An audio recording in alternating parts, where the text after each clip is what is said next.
The Mortality Mindset Podcast with Patrick Mathieu, designed to help you live a life of radical resilience at home, at work, everywhere. Hi, I'm Patrick Mathieu. I'm mortal. What's your superpower? I have that on my website. I have that on, it's on my t-shirt, the t-shirt I'm wearing right now. I've used that I use that very deliberately as a catchphrase, as an introduction, because I wanted to do a couple of things. First of all, I want to, get people's attention. That's what every catchphrase is supposed to do. But I want to catch it in a really specific way. I want to get people's attention and I want them to be curious. That's the other part. It's not just like, a slogan. It's something that I want people to say, wait a minute, you're mortal and that's a superpower? I mean, how is that a superpower? And that's the reaction I get from people when I tell them that. And I just want to take a quick second here to explain that and use that as a jumping off point for the rest of what I want to talk about in this episode. I see, if you look at science fiction or you look at, literature, immortality in science fiction is often portrayed as the ultimate superpower, right? Like that's, the villain always wants to get the magic potion or the secret, whatever it is, that's going to give them immortality. And, there's always this idea that immortality is this thing we all want to strive towards. And I know that there are real people out there who are working towards this. They don't want to die. They want to live to be 120, 150. I worked with a guy who absolutely swore up and down. He would say with a straight face that he wanted to he wanted to retire at 90 and then live to 120 or something like that. But he had this all figured out. And he was going to do this through, food and exercise and all this, good stuff. But he never really had any great explanation for why. And I think that's one of the traps of immortality, and looking at immortality as a superpower is, the question is why? Why do you need that? Why do you want that? And I see mortality, being mortal. It's not, let me clarify. It's not mortality that is the superpower. It's being mortal. And there's a difference there, because I think mortality, we're all mortal. But the awareness of that is what makes us gives us that superpower, because the awareness of your mortality, which is what I do through the mortality mindset, is that awareness gives you a much different outlook on life. It forces us to look at the things that we don't necessarily want to look at. It forces us to face facts. It forces us to, not even force, I'm saying that, and it might be coming off negative. I don't want it to be negative. When we do the tough work associated with facing our mortality and understanding it and moving towards accepting and embracing it, when we're able to do that, it allows us to look at a lot of other areas in life that might be uncomfortable. And it allows us to deal with uncertainty in a whole different way. And one of the pillars of the mortality mindset is this idea of getting super clear on what matters most. And I've spoken about that for a long time. I've written about that. And, in this era that we're going through right now with, COVID and all of these different things going on, I thought it's time to bring this out to people. And I've been doing workshops over the last number of years. I've been doing workshops called What Matters Most. And those have been really fun and really powerful. And I've had some great feedback from them. And I've kind of tweaked the exercises and improved them. And I realized that, I need to take this to a wider audience. And right now, obviously, in-person workshops, they're not happening. And I could try doing it over Zoom, but it's a longer process. I mean, it was like a 3-hour workshop when I was doing it as a workshop. And I didn't want to leave people out of that, because I really do believe that it's important to be able to figure out what matters most to you and to me. And this is an individual thing. This isn't some sort of, moral preaching thing about here's what matters most to society, or here's what should matter most. I don't tell people what matters most. I take them through a process where they can come to their own conclusions about what matters most to them.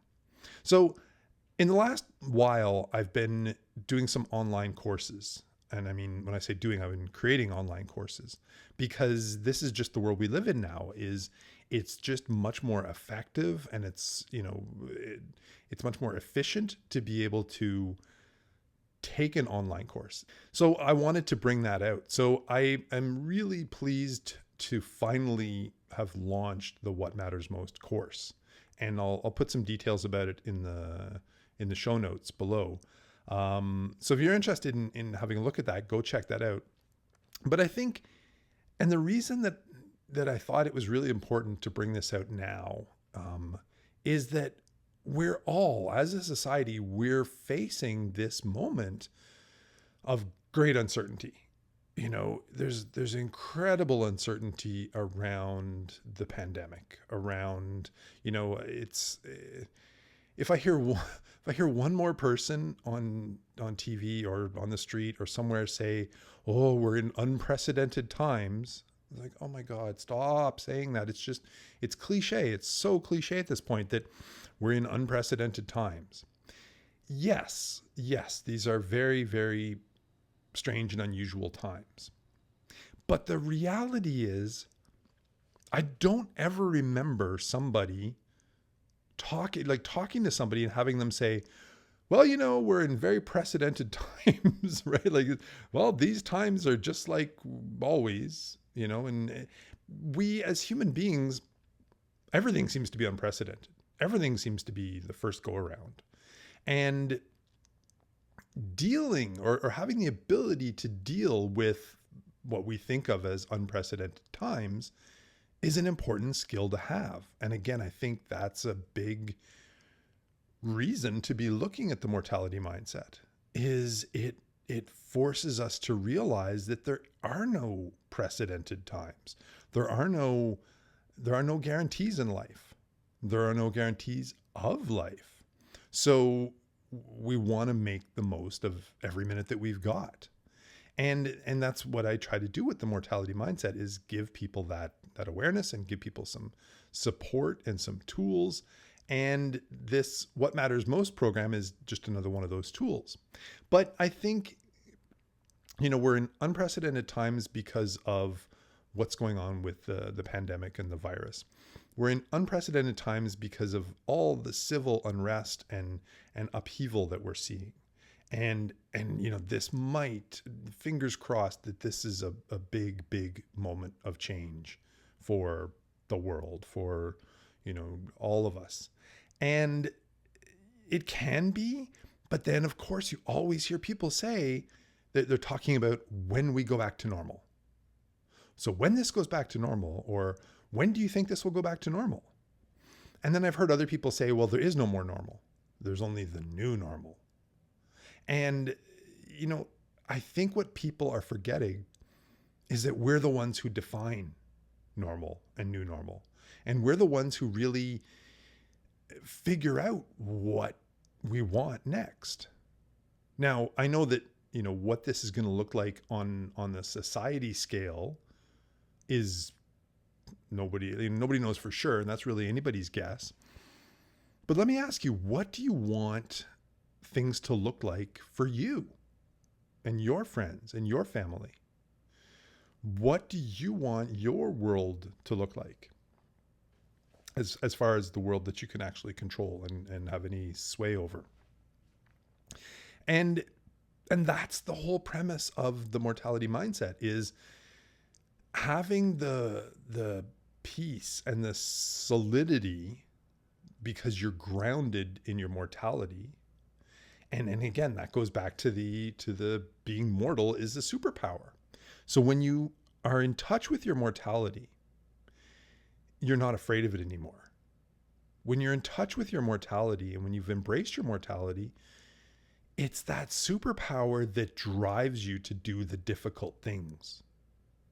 It drives you to do the difficult things, whatever that is, because you know it matters. Because you've taken the time to figure out what matters most. So when I hear people say, oh, what do you think it's going to be like? When are we going to go back to normal? What's the new normal going to look like?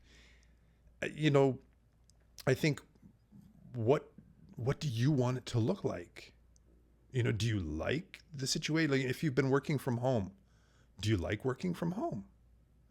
If so, are you going to make that change? If you've been working in an office, or you've been working outside the house all this time, but then the pandemic forced you to be working from home, and maybe you've really enjoyed some of that or all of it. Are you going to make a change, or are you just going to go back to, quote unquote normal when this is over? What are you learning from this? What are you going to take away from this? And I've been talking about this a lot in my online newsletter I send out once a week. And, just asking people, like, what are you learning? What are you learning about yourself through this pandemic? And if I remember correctly, the last episode of this podcast, I talked about the silver lining of the pandemic. And, it really gives us that pause, gives us that break in normal reality, and gives us the space to think and to reflect and to choose. So what do you want your world to look like? What do you want your new reality to look like? And part of being able to answer that question is understanding what matters to you. And I think that concept of, and that's why I call it what matters most. Because what matters, if I ask you what matters, you'll be able to tell me 1,900 things that matter to you. But if I say what matters most, that's trickier. And the reality is what matters most, well, that can change too, depending on the situation, depending on the circumstances. But I think when we're faced with something drastic, like a pandemic, when we're faced with something drastic like social unrest and potential for social change, we really have a unique opportunity to get clear about what matters most. And even more so, if we're faced with our mortality, that's when it gets crystal clear. Right? And that's the whole reason I do everything that I do. Everything that I do around the mortality mindset is to help and to do whatever I possibly can so that nobody at the end of their life will have to stop and say, shit, that's not what I wanted. Like, I thought I'd have more time. I thought I was going to be able to change things or fix things or do things, or, and I've heard it referred to, as dying with your music inside of you, or your unwritten symphony, or, whatever those things are that you are putting off. And yeah, like your bucket list. I'm not talking about a bucket list. Like, oh, I've always wanted to climb Mount Everest, or I've always wanted to, go on a worldwide cruise or something. Good luck with cruises now. But, I've always wanted to do those sort of bucket list things. That's not what I'm talking about. What I'm talking about are the things that hit you to the core, that define you, but maybe for whatever reason, you've pushed them aside. You've stepped away from them. And we do that for a lot of reasons. We sometimes do that out of fear. We sometimes do that out of necessity. We do it out of, there's a whole, I've been a coach since 2008, and I've coached a lot of people, and I've heard a lot of reasons for why people aren't living the life that they want, and why people aren't moving forward with their goals, and where they've been stopping themselves. And I'm telling you, most of the time, it's them stopping themselves. It's very rarely something external. So what I want to do, and all of my work, is hinging around encouraging people to get on with it, to start doing the things that they want to be doing, and start now, because the trap of immortality, I wrote about this in my first book. I call it the once trap. Like, once I've done all of this, then I'll move on to doing, like, once the house is paid off, then we'll be able to start traveling. Or once the kids have gone off to university, then I can finally, start my writing career. Or once my stocks have vested at the company, then I can quit and actually go work where I want to work and do what I want to do. And all of these once markers that we put out there are hinging on this idea that we're going to live long enough, or that we're going to live forever. And that's why when we look at that, when we look at our decisions and our thought process and our what matters, when we look at all of those through the lens of mortality, things become much more clear. Things come much more into focus, and we're able to see and to understand and to really appreciate what matters most, and then to act on it. And the other thing is, it gives us that real power to do the tough things, to work through the